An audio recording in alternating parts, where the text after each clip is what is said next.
Hi everyone. I just wanted to hop on here and give you a short introduction video on me and also give you kind of a rundown for the course that you're facing up ahead. My name is Amber Smith. I am a licensed professional clinical counselor with supervisory designation in the state of Ohio.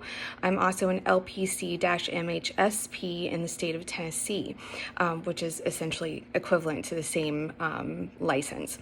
I have been in practice for 11 years.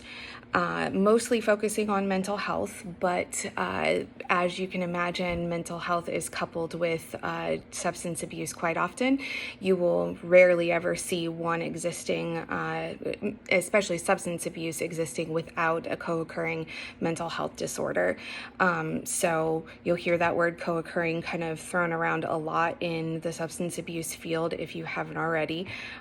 So that is quite a common thing that we deal with here in the mental health side of counseling practice. I own my own private practice in a rural part of central Ohio, west central Ohio, and I've been with my own practice for less than a year.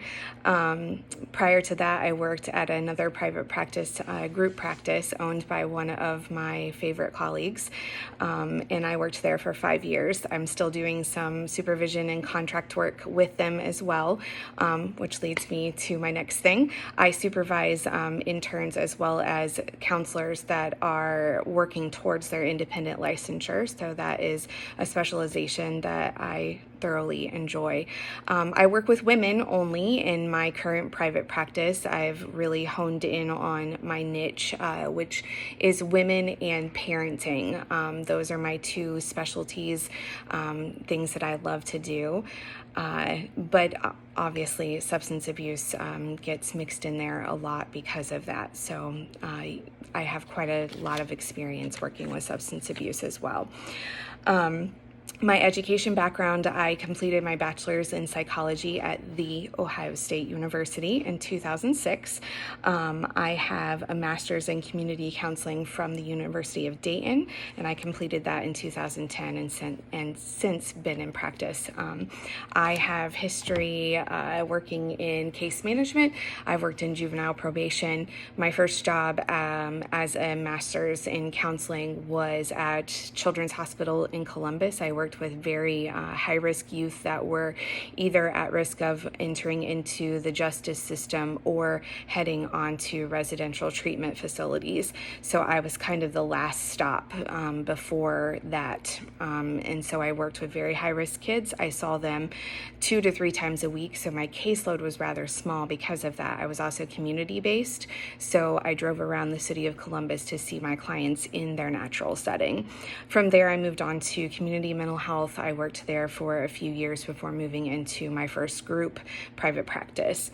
So that's a little bit about my professional history. I like to have fun most of all, which is why I'm in private practice, because you can work less hours and have more time for fun.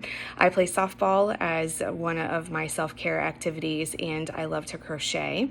I love spending time with my family. I have 1 biological daughter and 3 bonus daughters. My husband and I have been married for 8 years, so we like to just do family activities on the weekends and really enjoy our time there. Currently, we are renovating our kitchen, so all of our free time and family activities revolve around renovations. Okay, so on to the important stuff. You guys want to know more about the course. So this course is obviously full of very interesting material. I kind of forewarn my students that this class is not, it is interesting, but it has a lot of dry material involved in it as well. So, and rather complicated material. So if you have questions, I I encourage everyone to please reach out to me, and I would be happy to answer any questions that you have. Week 1, we're going to start with talking about the differences between screening and intake and really focus a lot of time there. Week 2 is ethical issues and legal issues. This is where some of the drier stuff comes in, but you need to know it.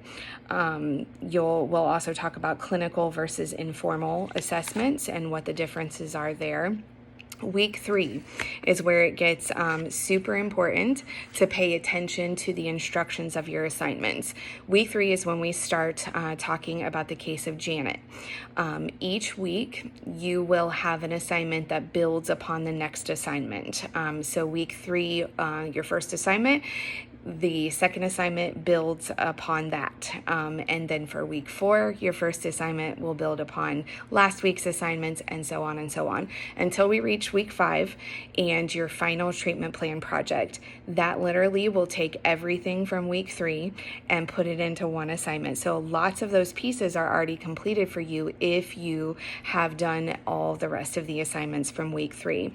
It's very, very important for you to realize this very early on, because you don't want to miss handing in one of those assignments and then have to go back from week 5 and complete that assignment just so you can have week 5's assignment completed in its entirety. So do yourself a favor and get those assignments completed each week by week, and make sure that you are basing them off the case of Janet.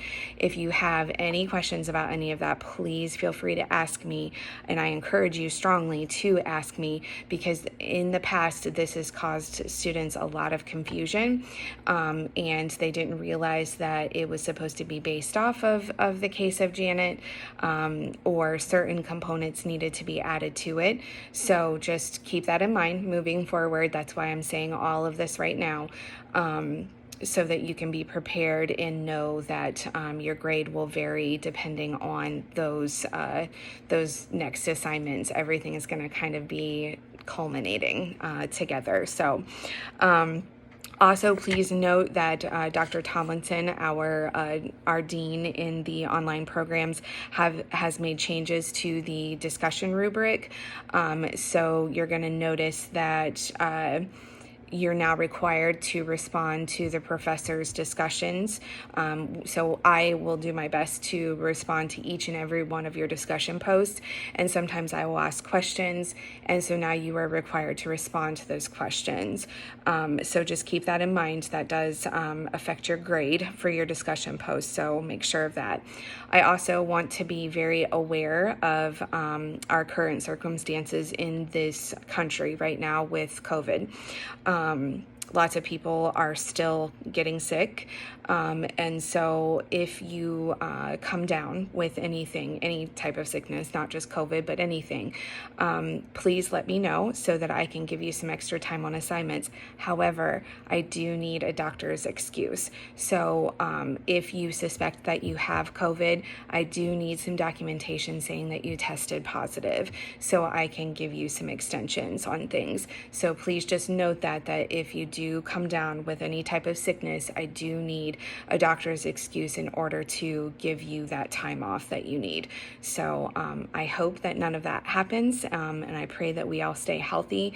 But just in case, just make note of that I will need some documentation from you if you happen to come down with an illness while we're together. I think that's it for me. You can reach me at asmith11@ohiochristian.edu. Please feel free to reach out at any time. And if you ever need to schedule a phone call or need to discuss something in more length, please just let me know and we can schedule a time. I am flexible because I own my own practice. I can kind of flex things as I need them. So reach out if you need me. I'm sorry this video is so long. I promise the next one won't be. Have a good day.